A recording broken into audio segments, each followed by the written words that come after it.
Hola amistades. Saludos a los soñadores y amantes de las historias que tocan el alma. En este canal de emociones, te sumergiré en narrativas románticas que te harán sentir vivo. Disfruta y déjate llevar por el poder del amor. Si te gusta el video, por favor no olvides dejarme un like, comparte, y no olvides suscribirte. Y acompáñame en esta increíble aventura. Comenzamos. Mi exesposa Natalie y yo nos separamos después de 5 años juntos. Éramos jóvenes cuando nos conocimos, así que cuando las cosas se estropearon, no nos esforzamos lo suficiente para hacer que funcionaran. Desde que nos divorciamos, vivimos en estados distintos y la forma más rápida de llegar el uno al otro es por avión. Para complicar más las cosas, compartimos un hijo de 3 años, Oliver, aunque paso todas las vacaciones con mi hijo. No es suficiente, pero no quería pelearme con Natalie. Era más importante que estuviéramos en buenos términos que pelearnos constantemente.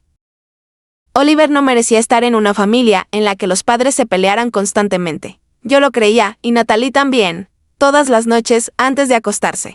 Natalie me llamaba por vídeo con Oliver, para que le diera las buenas noches. Eso se había convertido en nuestra rutina y era un consuelo para mí. Todo iba bien hasta que un día Natalie me llamó llorando. «Greg», gritó al teléfono. «Nuestro hijo se ha ido». «¿Qué dices?», pregunté, incapaz de comprender sus palabras. «Oliver ha muerto», repitió. «¿Pero qué ha pasado?», pregunté hundiéndome en el suelo del salón. «Todo». Empezó a hablar antes de que la llamada comenzara a cortarse. «Natalie, ¿qué estás diciendo?», repetí. «¿Acaba de irse Greg?». «Estaré allí pronto. Tomaré el próximo vuelo». «No lo hagas», dijo Natalie. «Ya hemos celebrado una ceremonia. Lo han enterrado». Colgué desolado. ¿Cómo había podido haber fallecido Oliver? ¿Y por qué Natalie no me dijo nada antes? No tenía ningún sentido. Si estaba enfermo o le había pasado algo, yo merecía saberlo. ¿Contarme algo así luego de enterrar a Oliver?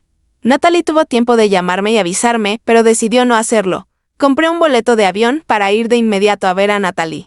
Por desgracia solo pude conseguir para el día siguiente. Me quedé mirando la pantalla de la computadora toda la tarde, mirando los detalles de la salida y preguntándome qué había pasado.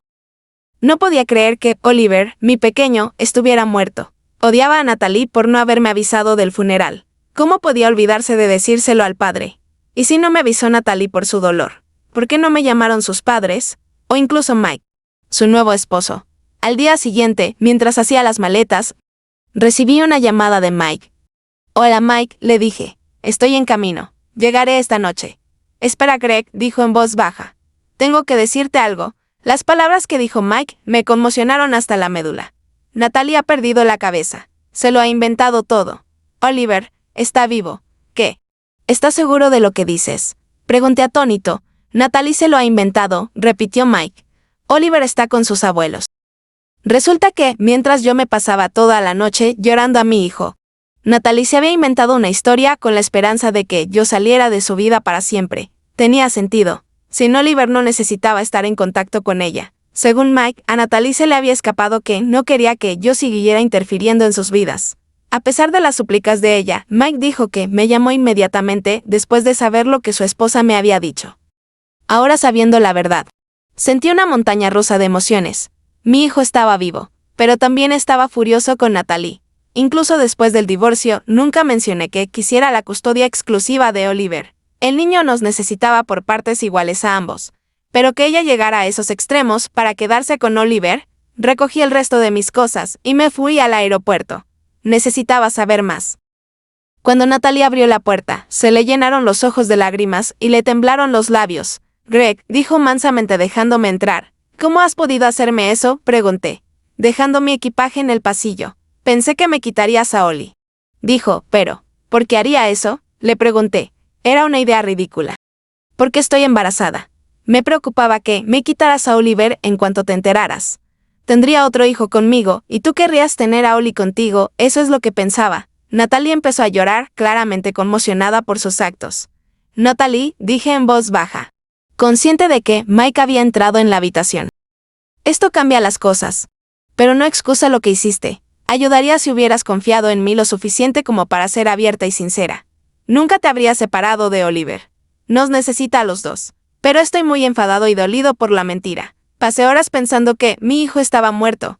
Natalie se sentó y sollozó durante un buen rato, acunándose el estómago de vez en cuando. De pronto, escuché el sonido de unos pasitos corriendo por el pasillo. «¡Papá!», gritó Oliver y saltó a mis brazos. Me negué a soltarlo. Al final tranquilité a Natalie, diciéndole que no estaba allí para llevarme a Oliver. Pero también fui firme al decirle que, si volvía a hacer algo así, me vería obligado a emprender acciones legales. Por un lado, creo que comprendo el dolor y la incertidumbre que sentía Natalie ante la idea de perder a su hijo. Pero tampoco tenía sentido. Si hubiera tenido la oportunidad, le habría dicho que me alegraba de que Oliver se fuera a convertir en hermano mayor. He insistido mucho en que Natalie y yo vayamos a terapia para abordar cualquier problema subyacente de nuestro divorcio.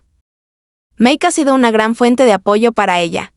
Y le agradezco que, si alguien tenía que ser padrastro de mi hijo, fuera el hombre que me telefoneó y me dijo la verdad. He vuelto a casa, pero estoy buscando un trabajo más cerca de Oliver.